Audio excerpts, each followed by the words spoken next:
জানাতে চাই 5 আগস্ট পরবর্তী সময়ে যখন আমরা বিভিন্ন ভাবে আতঙ্কের মধ্যে ছিলাম, জামাত ইসলামের শ্রদ্ধেয় আমির অত্যন্ত সজ্জন ডাক্তার শফিকুর রহমান মহোদয় সহ ঢাকেশ্বরী মন্দিরে ছুটে গিয়েছিলেন।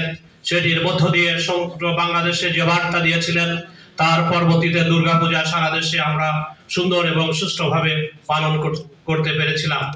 1971-এ হিন্দু মুসলিম বৌদ্ধ খ্রিস্টান এক জাতি এক প্রাণ হিসেবে আমরা যেভাবে এই মাতৃভূমির জন্য যুদ্ধ করেছিলাম, সেদিন যেমন প্রশ্ন ছিল না কে হিন্দু, কে মুসলিম, কে বৌদ্ধ, কে খ্রিস্টান, ঠিক একইভাবে বৈষম্য বিরোধী আন্দোলনের জাতি ধর্ম বর্ণ নির্বিশেষে সবার আত্মদান প্রমাণ করে এই বাংলাদেশ অসাম্প্রদায়িক বাংলাদেশ স্বপ্ন দেখেছে।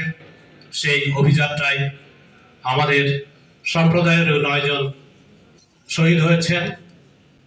1971-এ হিন্দু মুসলিম বৌদ্ধ খ্রিস্টান এক জাতি এক প্রাণ হিসেবে আমরা যেভাবে এই মাতৃভূমির জন্য যুদ্ধ করেছিলাম, সেদিন যেমন প্রশ্ন ছিল না কে হিন্দু, কে মুসলিম, কে বৌদ্ধ, কে খ্রিস্টান, ঠিক একইভাবে বৈষম্য বিরোধী আন্দোলনের জাতি ধর্ম বর্ণ নির্বিশেষে সবার আত্মদান প্রমাণ করে এই বাংলাদেশ অসাম্প্রদায়িক বাংলাদেশ। যেই বাংলাদেশের হাজার বছরের লালিত ঐতিহ্য, সেই সন্ধ্যা হলেই আজানের সুমধুর ধ্বনির সাথে ভেসে আসে কাঁসার ঘণ্টা ধ্বনির শঙ্খধ্বনি। আমরা এমন একটি বাংলাদেশের স্বপ্ন দেখি, যেই বাংলাদেশে এখানে সকল ধর্ম বর্ণ এবং গোত্রের মানুষ সম অধিকার এবং সম মর্যাদা নিয়ে বসবাস করবে। আজকে যে সভাটি আপনারা সূচনা করেছেন, আপনাদেরকে ধন্যবাদ জানাই, কৃতজ্ঞতা জানাই। আগামী দিনে আমরা বৈষম্য বিরোধী বাংলাদেশের স্বপ্ন দেখি। আপনারা আপনাদের নির্বাচনী ম্যানিফেস্টোতে এমন কিছু সংযোজন করবেন যাতে এই দেশের সংখ্যালঘুরা আপনাদের আস্থায় থাকে। সনাতনী সম্প্রদায়ের একজন মানুষ হিসাবে আমরা বলতে চাই, এখানে আমার সভাপতি সাধারণ সম্পাদক আছেন।